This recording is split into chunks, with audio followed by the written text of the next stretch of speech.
a ordem da visita no templo de Ezequiel. O homem de bronze, o homem celestial que vem e toma a Ezequiel nesta visão para a visita no templo. Este templo é tão complicado, mas este homem celestial leva Ezequiel através de 25 lugares.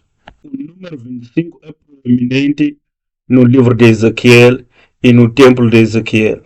O número 25 tem alguns significados diferentes para os israelitas, especialmente para aqueles que seguiam a lei de Moisés.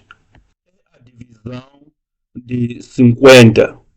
50 significa o ano jubileu, o ano de liberdade, o ano da salvação. Os seus pecados são tirados de você. 25 talvez signifique meio jubileu. Os judeus, eles acreditam que 25 de Elul, que é o sexto mês, foi o dia em que começou a criação. Também o significado de criação. Por isso é esperança de renovação, de um novo começo. Por isso que o 25 é proeminente aqui. Verá que temos diferentes tipos de 25 aparecendo. O que segue é a ordem da visita do profeta Ezequiel ao templo, enquanto era guiado por um homem cuja aparência era como o bronze. Primeiro é o fora do templo ao redor. Este é o mapa visível, ou seja, o diagrama. Este é o templo e este é o rio fluindo para fora. E estas três são entradas para os átrios. Tem átrios interiores lá dentro, mas estes são átrios exteriores. Será que estamos juntos? Aqui é átrio interior, mas tem átrios exteriores.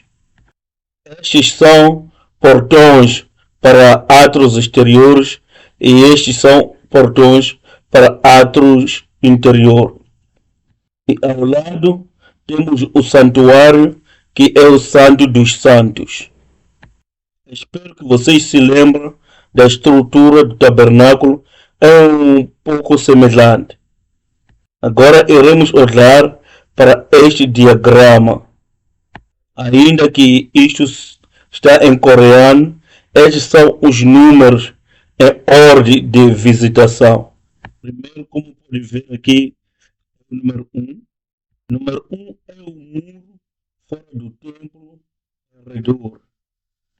O muro, como podem ver, é esta linha, a castanha ao redor aqui.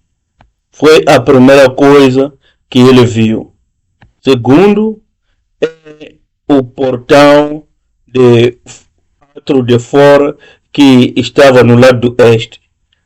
Aqui é o lado este e este é o portão. Esta estrutura toda aqui é chamada de portão. Este é o portão e o número 2. Terceiro é o átrio exterior e o pavé. O átrio e o pavé. Como pode ver, este é o número 3.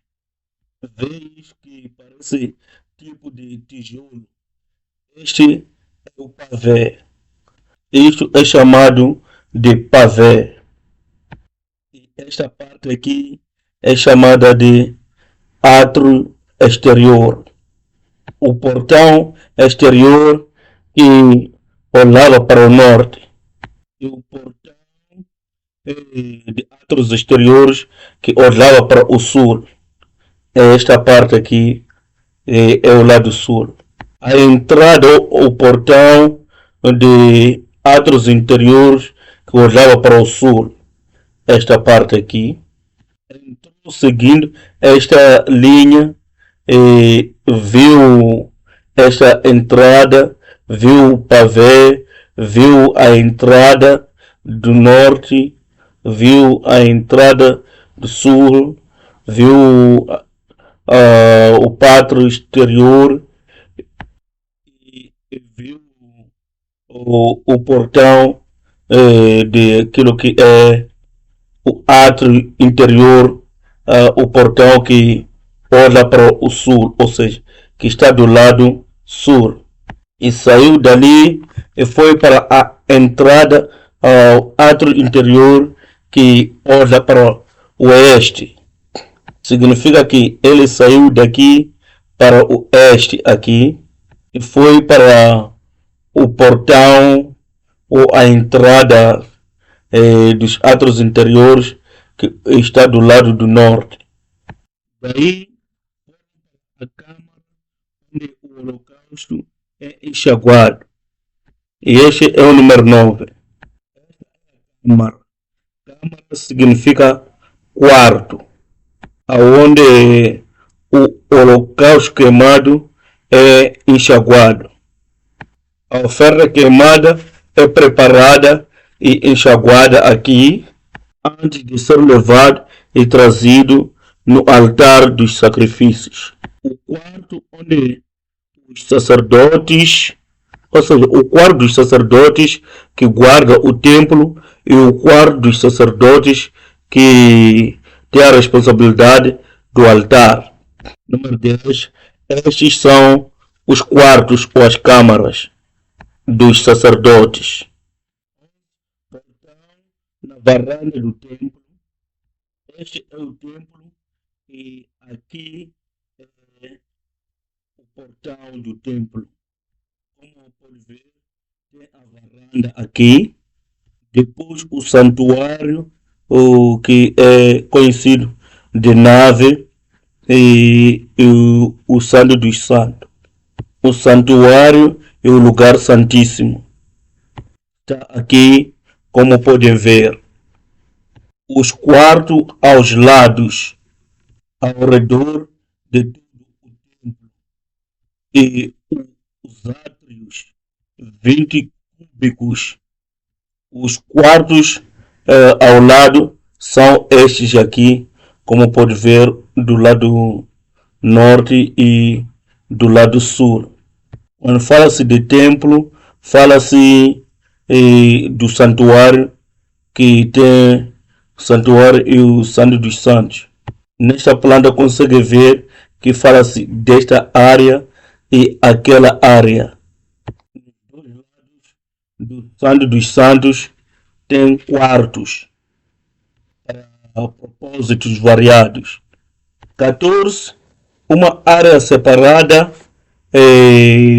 voltada para o oeste e a medida do templo. Não é medida, mas ao lado do templo.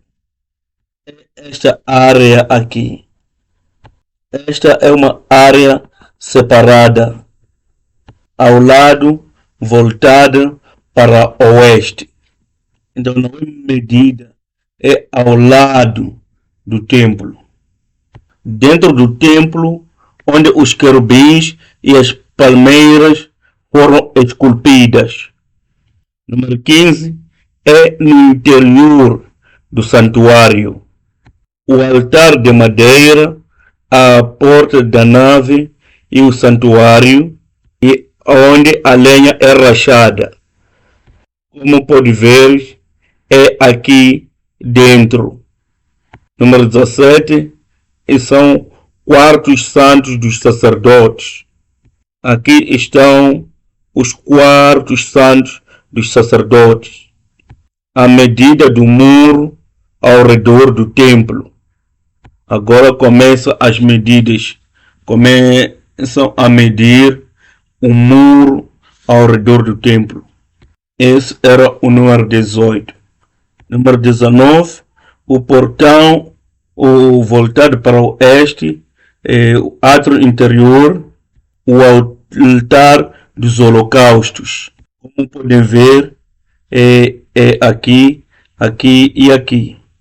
A porta exterior do santuário que está virada para este e o átrio, os lugares de ferver para os sacerdotes. Não é o lugar de ferver sacerdotes, são os sacerdotes que estão a ferver a carne. Como podem ver, 21 está aqui. Você pode ver aqui no canto. É como se fosse uma cozinha. Temos o 22, o lugar de ferver para os sacrifícios do povo. Mais uma vez, não está se sacrificando pessoas aqui. Nós estamos tratando disso, mas no dia da expiação, o sacerdote mata um boi, oferece sacrifício desse boi por si e pela sua família. Porque primeiro ele precisa estar limpo de seus pecados antes de conseguir mediar a favor das outras pessoas. Desta maneira, ele deve oferecer sacrifício por si próprio e depois entregar o sacrifício pelo povo. É por isso que existem duas cozinhas diferentes. A cozinha para os sacerdotes, ou seja, a cozinha para os sacrifícios dos sacerdotes e a cozinha do povo, ou seja, a cozinha para os sacrifícios do povo, ou a cozinha para os sacrifícios pelo povo. 23. A porta do templo. Como podes ver aqui, esta é a porta do templo. O portão exterior que está voltada para o oeste. Como podem ver, é isto aqui. Poderia te deixar para encontrar sozinho, mas se fores como a mim, nunca vais encontrar. É melhor encontrarmos juntos.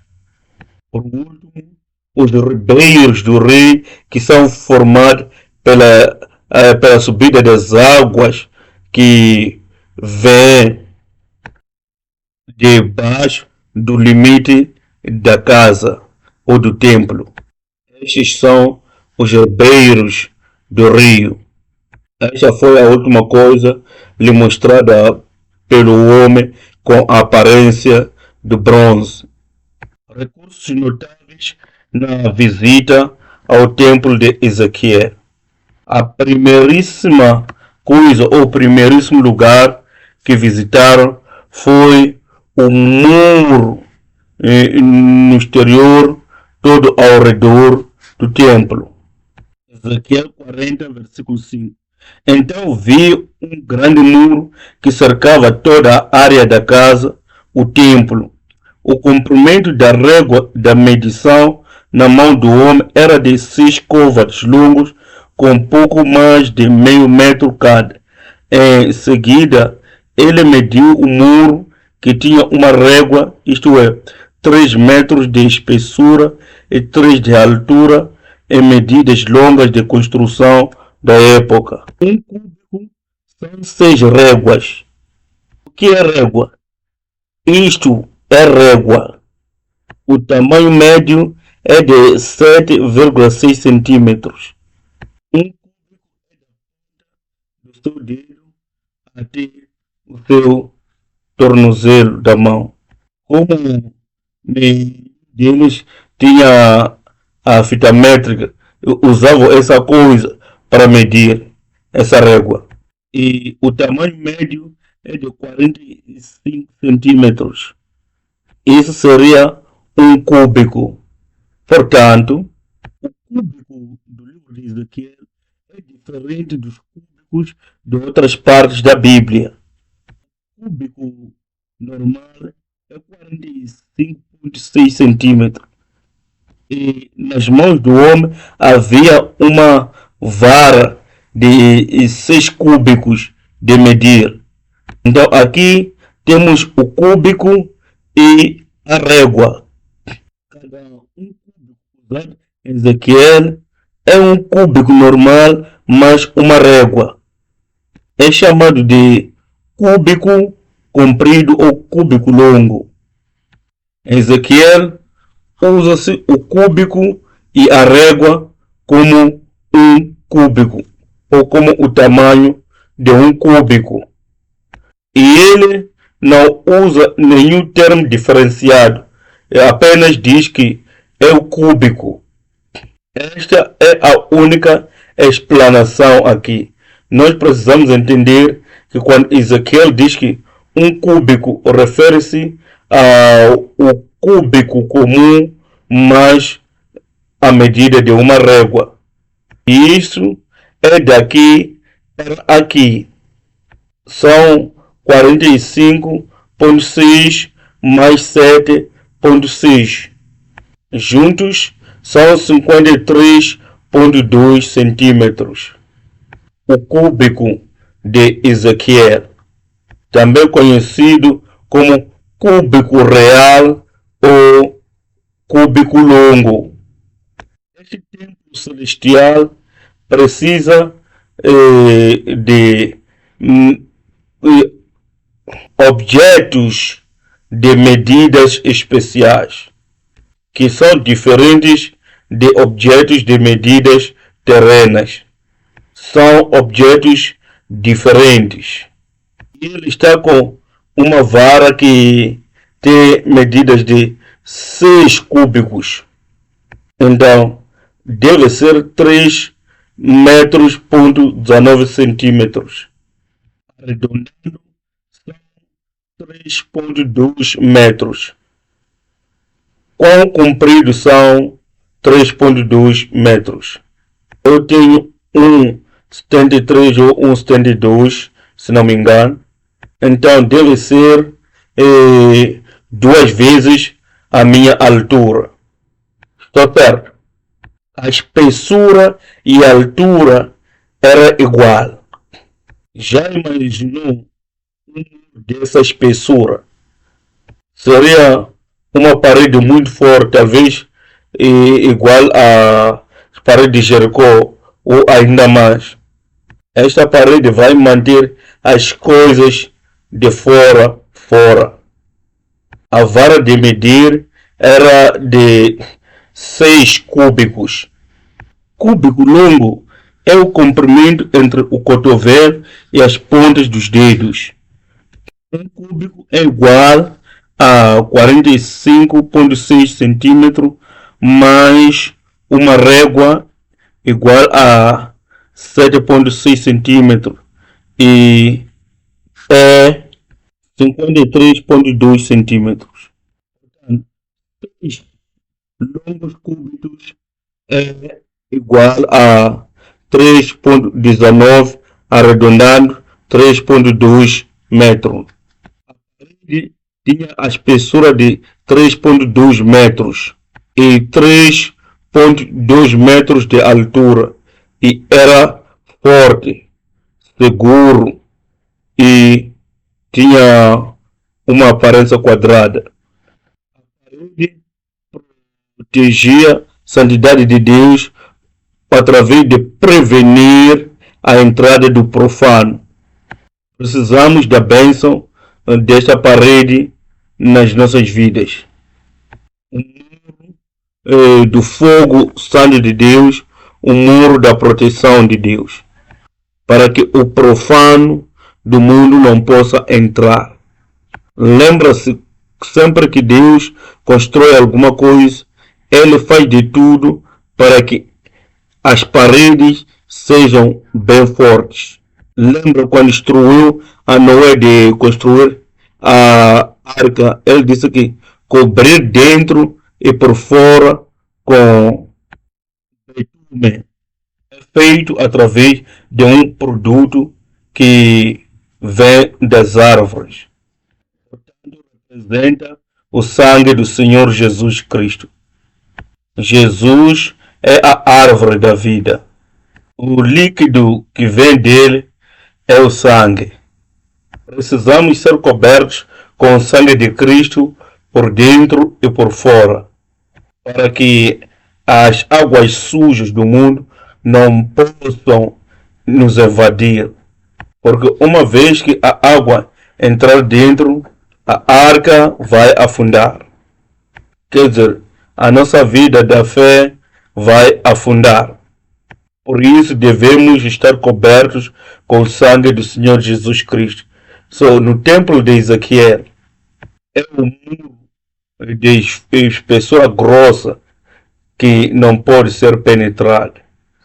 O último lugar que foi visitado foram os ribeiros do rio. Ezequiel capítulo 47, versículo 6. Ele disse-me: Filho do homem, você viste isto? Então ele me trouxe de volta para o ribeiro do rio. O rio é águas da vida. Já no versículo 9, Ezequiel 47, versículo 9 diz: Por onde passar o rio haverá todo tipo de animais e de peixes, porquanto essas águas límpidas fluem para lá e saneiam as águas salgadas, de modo que onde o rio passar, tudo ganhará vida. Por isso que é a água da vida. De quem você pensa que refere-se? Esqueci de mencionar isto anteriormente, quando começamos os estudos, mas já havia falado disto alguma vez nos estudos passados. Sempre que estudamos a Bíblia, especialmente o templo, falamos do templo a última vez, especialmente o templo, a primeira pessoa a quem o templo aponta é o Jesus Cristo, o Messias. Ainda que não estou explicando agora todos os lugares que o Ezequiel visitou, todas as partes, essas partes têm alguma coisa significativa que aponta para aquilo que Jesus é. Porque Jesus veio e disse: Eu sou o verdadeiro templo.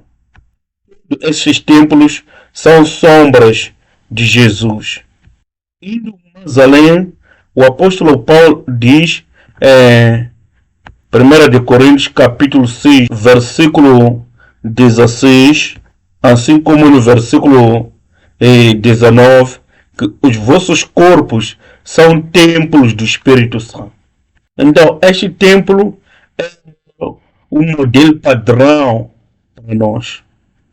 É como se fosse um desenho para nós que estamos sendo construídos ou edificados o templo espiritual em que Deus vai habitar.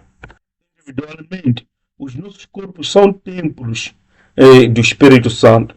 De uma forma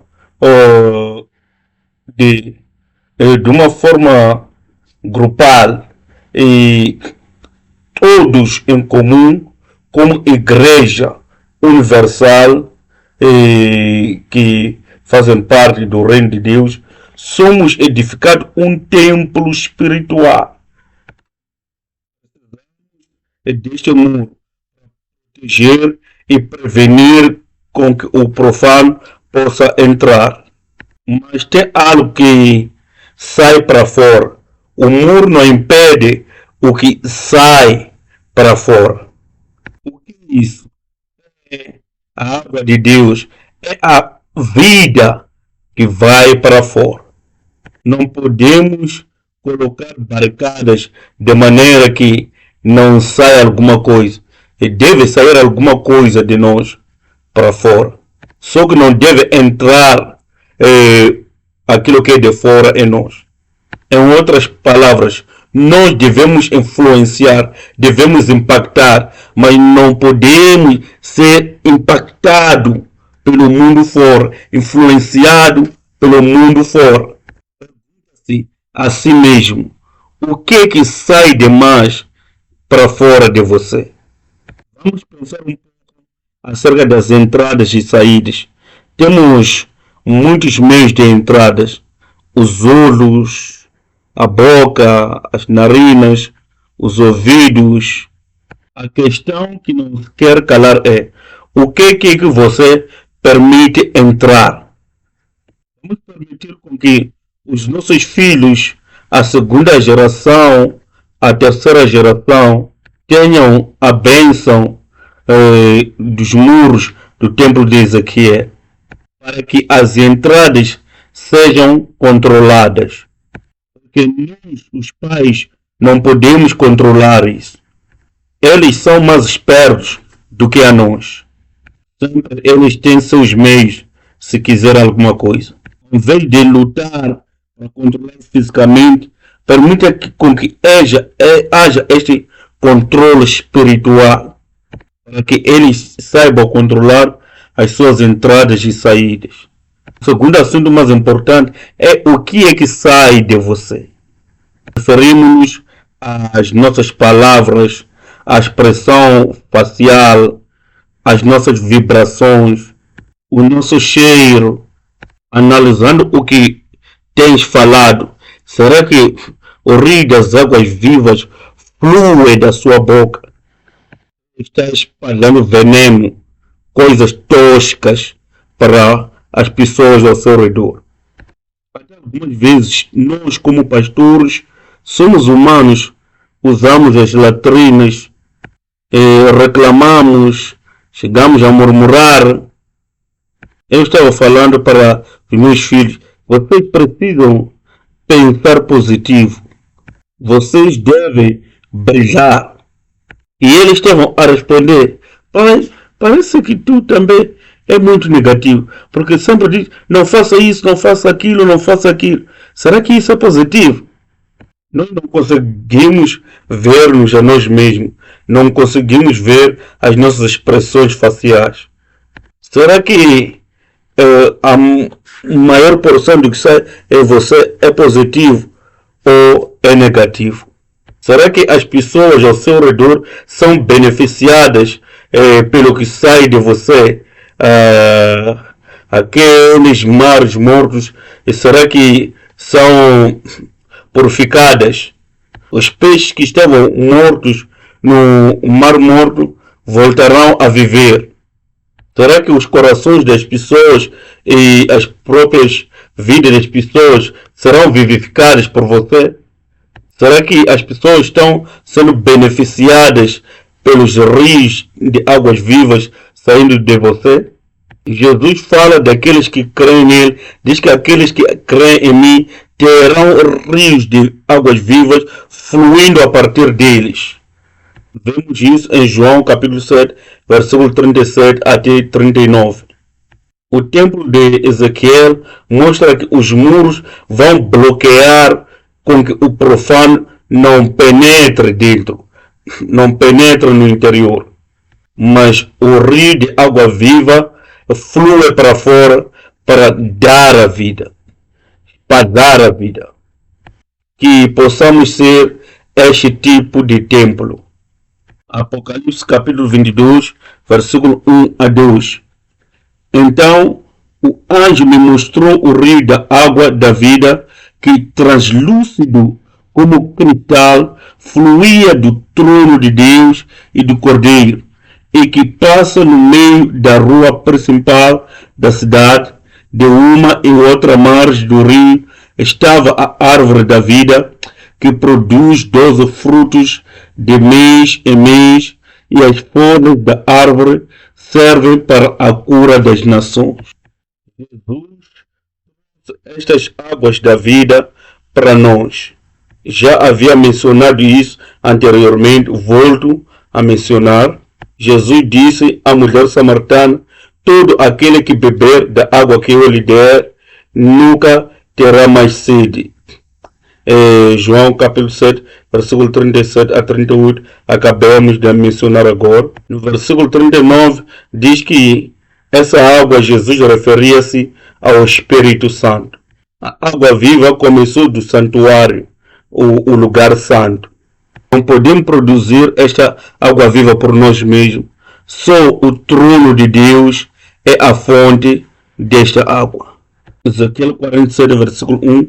Então aquele homem me conduziu de volta à entrada do templo, e vi água saindo de debaixo da soleira do templo e fluindo em direção ao oriente, a leste, porquanto a casa estava voltada para o oriente. A água descia de debaixo do lado sul do templo ao sul do altar. podemos ver do lado direito da casa. Quando você está dentro do templo e olha para fora, o rio corre do lado direito. O lado direito da casa ou do templo, de acordo com o tabernáculo, o que deveria estar ali? Não consegue se lembrar? É a bacia do lavatório, é a bacia do bronze. Agora aqui não está ali. No lugar dessa bacia de cobre, temos o quê? Temos o rio fluindo para fora. A água eterna fluindo para fora. Nos próximos estudos vamos tratar bem esses assuntos. Hoje é a parte mais difícil, as medidas e a estrutura. Amanhã trataremos muito dos assuntos que tem a ver com a aplicação. Creio que será mais benéfico. Apocalipse capítulo 22, versículo 1 diz: Então o anjo me mostrou o rio da água da vida, que translúcido como cristal fluía do trono de Deus e do Cordeiro. Como podemos notar, este rio flui do trono de Deus, onde a presença de Deus está. O rio das águas vivas fluía do sul do altar. Como podem ver, este é o altar e este é o lado sul do altar.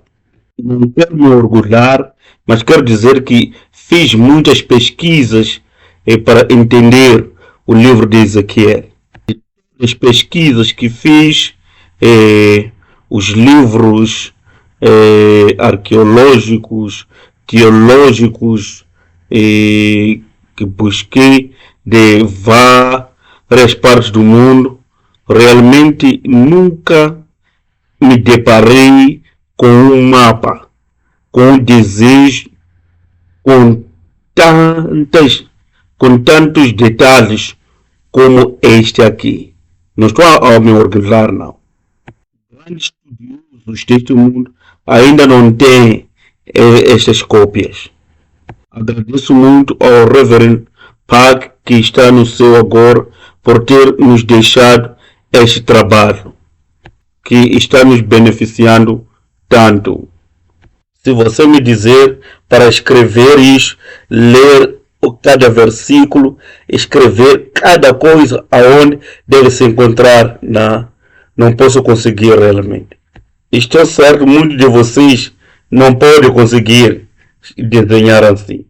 É significativo estudar estes tipos de mapa, ainda que alguns de vocês vão pensar, mas que significado tem isso? Precisamos percorrer através de estas descrições, ainda que não saibamos o seu significado. Vais me perguntar, mas por quê, pastor? Eu vou te responder porque está na Bíblia e precisamos pedir ao Espírito Santo para nos abrir a visão e nos dar o seu entendimento. Começa pequeno de dentro e cresce cada vez mais, correndo até o Mar Morto. E tudo quando essas águas tocam é vivificado. O Mar Morto agora não é nada vivente, pode viver lá no Mar Morto porque é muito salgado. Mas quando é penetrado por este rio, torna-se o rio de vida, o mar de vida. Torna-se água fresca e peixes e todo tipo de ser vivente consegue já viver. Uma das características do templo de Ezequiel é que este templo é dado em visão, mas Deus nunca deu o comando de construí-la. Não é o desenho de ser construído pelos humanos. O mais importante aqui é o seu significado, porque é o novo templo, a nova Jerusalém que desce dos céus. O templo que construíram depois deste foi o templo de Zerubabel, que não estava ao pé do templo de Ezequiel, nem mesmo ao pé do templo de Salomão. A questão que se levanta é por que estamos a estudar essa estrutura então, se não é para construirmos este templo. Mais uma vez, é por causa do significado ou valor espiritual. De anos e acerca do chamado de Ezequiel, não tenho tempo de percorrer em muitos detalhes, mas já deixamos esses estudos na minha igreja. Poderá visitar o nosso canal do YouTube e assistir esses ensinamentos. Aqui o altar é Misbeá em hebraico, indicando que seja o altar dos holocaustos. Este lugar onde os holocaustos são oferecidos representam a cruz do Senhor Jesus Cristo. Daí o evangelho do sangue da cruz, a palavra da cruz expiatória, é a água viva que reaviva o mundo que é como o mar morto. Se Jesus é o templo, porque ele reivindicou isso, dizendo que eu sou o templo, o que é que flui dele? O sangue que verteu na sua cruz e torna a água viva que continua fluindo.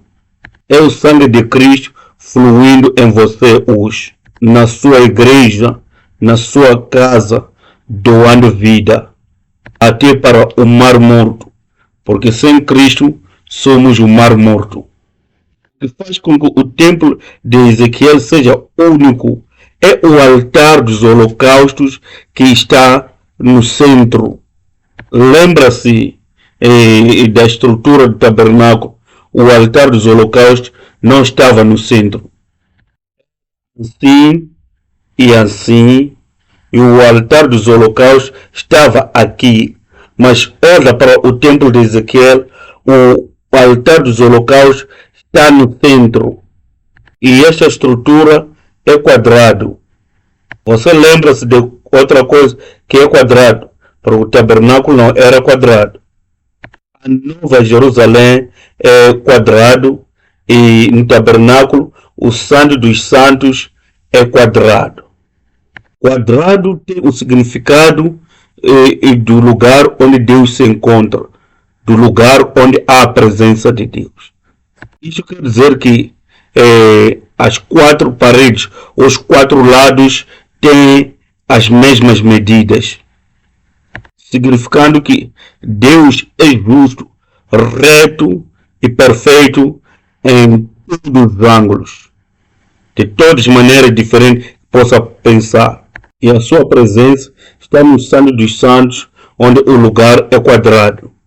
O templo de Ezequiel, assim como a Nova Jerusalém, representam o lugar santo, que é como o lugar santíssimo no tabernáculo.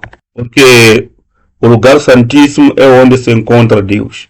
E no centro deste templo encontramos o altar dos holocaustos, que representa a cruz de Cristo. No centro do templo celestial há uma cruz. No centro da minha vida deve haver uma cruz, porque senão não podemos nos tornar este templo celestial. Isto para nos mostrar que o centro do reino de Deus e o centro das nossas vidas deve ser caracterizado pela cruz. Sabe, não quero vos forçar a dizer amém, mas amém significa eu concordo, assim seja. A água viva está relacionada com a restauração do jardim do Éden. A água que flui de dentro do santuário lembra-nos do rio que fluía de Éden e dali dividia-se e tornava-se 4 rios. Temos esse relato em Gênesis capítulo 2, versículo 10 a 14. Não eram 4 rios no Jardim do Éden, era um no Jardim do Éden, mas quando saía do Jardim do Éden, tornou-se 4 rios. Existe uma história na literatura judaica e tradição Quando Adão foi expulso do jardim do Éden, ele saltou para um dos 4 rios. E eles creem que esse foi o primeiro batismo. Se você fosse o Adão que foi expulso do jardim do Éden e a porta ou a via de entrada é fechada, você já não tem como voltar para lá, porque deveria saltar para o rio que vem do Éden? Tenho certeza que se eu fosse o Adão, estaria num grande terror, pensando que estou sendo expulso e não tenho como voltar para este lugar maravilhoso em que eu me encontrava, aonde Deus havia me abençoado abundantemente. Dentro do jardim, a minha idade não sofria nenhuma alterações no corpo, mas aqui fora já tenho requelas. Você lembra-se ao assistir o Superman? Você já viu as séries de Superman? Deus te abençoe. Estou a me referir àquele Superman de ferros. Nessa história, o Superman dá os seus poderes a outra pessoa. Quando entrega os seus poderes, torna-se um humano comum.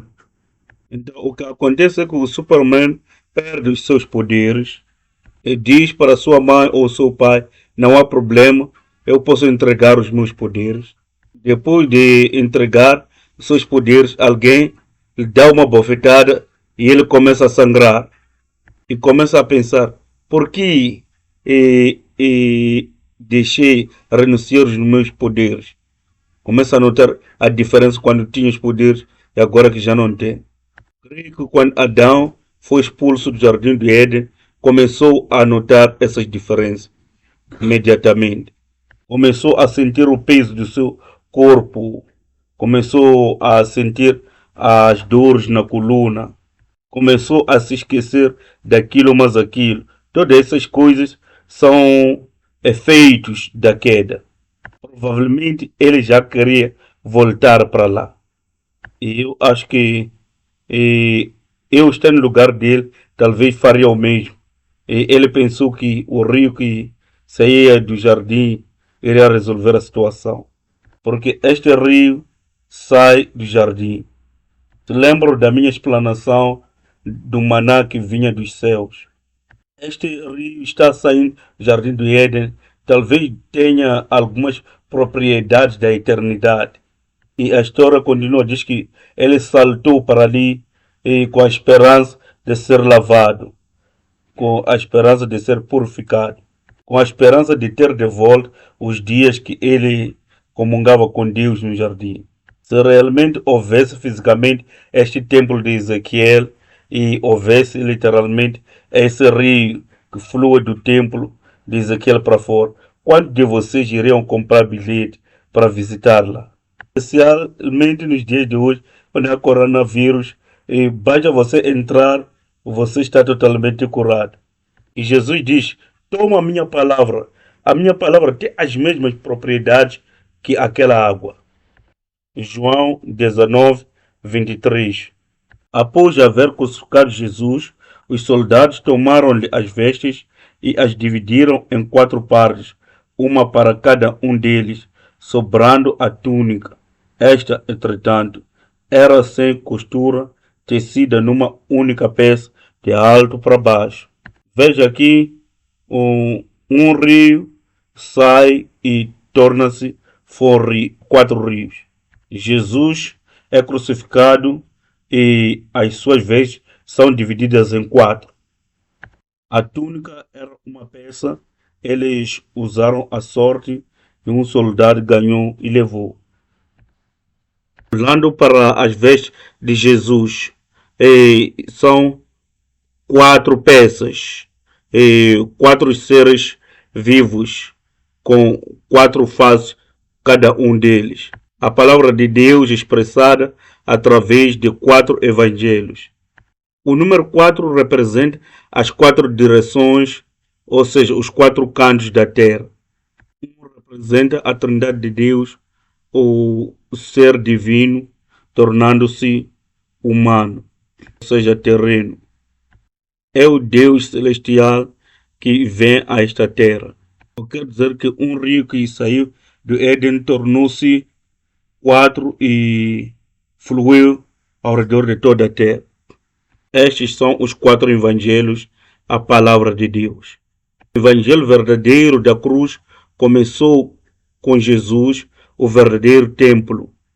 Este fluir começou do estábulo em Belém de Judá. Fluiu através de Jerusalém e Samaria e acabará chegando em todas as nações, até os lugares mais remotos da terra, até a consumação da história da redenção. Miqueias capítulo 5, versículo 2. E tu, Belém, Efrata, posto que pequena entre milhares de Judá, de ti me sairá o que será Senhor em Israel, e cujas origens são desde os tempos antigos, desde os dias da eternidade. Atos capítulo 1, versículo 8. Mas recebereis o poder quando o Espírito Santo vier sobre vocês, e sereis minhas testemunhas em Jerusalém, em toda a Judéia e Samaria e até aos confins da terra. Nós somos estes 4 que precisam se espalhar por todo o mundo. Mas quando vier aquele que é o único, nos reuniremos junto com ele e nos tornaremos um.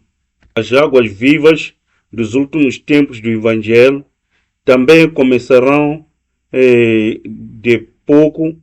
Lembram-se, em Apocalipse capítulo 10, o livrinho. Veio Jesus como um pequenino, o pequeno cordeiro, mas vai fluir até o resto do mundo. Ezequiel 47, versículo 2. Ezequiel 47, versículo 2. E ele me tirou pelo caminho da porta do norte e me fez dar uma volta pelo caminho de fora até a porta exterior, pelo caminho que olha para o oriente, e eis que corriam umas águas desde a banda direita. Umas águas em hebraico é paká, e significa o movimento da palavra que começa como pequeno, como pequenas águas, pequenas gotas de água. A tua igreja pode estar pequena. Pode você pensar que vocês são poucos em número, sua igreja é pequena, mas quando o Espírito Santo inspirar a sua palavra, a tua igreja vai crescer um pouco, cada vez mais. Antes de saber, vai se assustar, enquanto já é uma grande igreja, já é um grande rio. Não tenha medo, ainda que se sinta frágil, fraco e não tenha os recursos necessários. O importante é você continuar fiel na proclamação da palavra de Jesus. Agora são como gotas de água, mas daqui a algum tempo será um rio a correr. Amém. Doando vida para muita gente. Apocalipse capítulo 10, versículo 10 a 11. E tomei o livrinho da mão do anjo e comi-o, e na minha boca era doce como mel, e havendo-o comido, o meu ventre ficou amargo.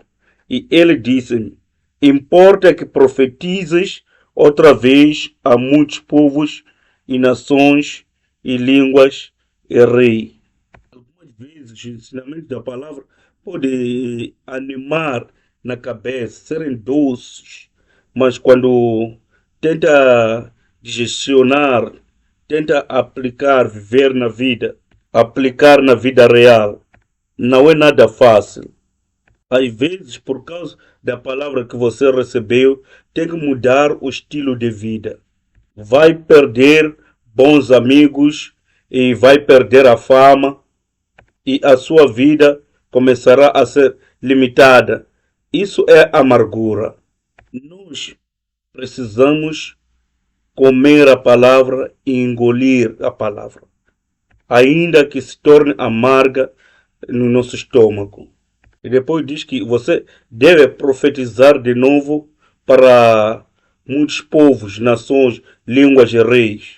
São estes que comeram da palavra de Deus que deve profetizar de novo. E este assunto continua em Apocalipse. O apóstolo João, que se alimentou do livrinho, ele torna-se o testemunha dos últimos tempos. Nós precisamos nos alimentar da palavra. Bibelarion é o livrinho em grego. Em português, tem a ver com o inferiorizar as coisas. Por exemplo, o irmãozinho, papelinho. Biblios é o livro. E nós traduzimos como Bíblia também. Mas Bibelarion é o livrinho. É como se fosse uma coisa insignificante. Para muita gente nesta terra, estes ensinamentos são insignificantes. Olham para ti como um louco, pessoas interessadas no templo de Ezequiel. É insignificante para ele, porque não traz dinheiro, não traz poder, não traz a fama. Mas isso se tornará a coisa mais valiosa nos últimos tempos. Concluindo, a palavra da água viva deve espalhar-se fora do templo. Mateus capítulo 28, versículo 18 a 20, a grande comissão do Senhor Jesus Cristo. Em Mateus 24, versículo 14, já lemos, é quando o evangelho do reino for pregado a todo mundo como testemunho às nações que o fim verá.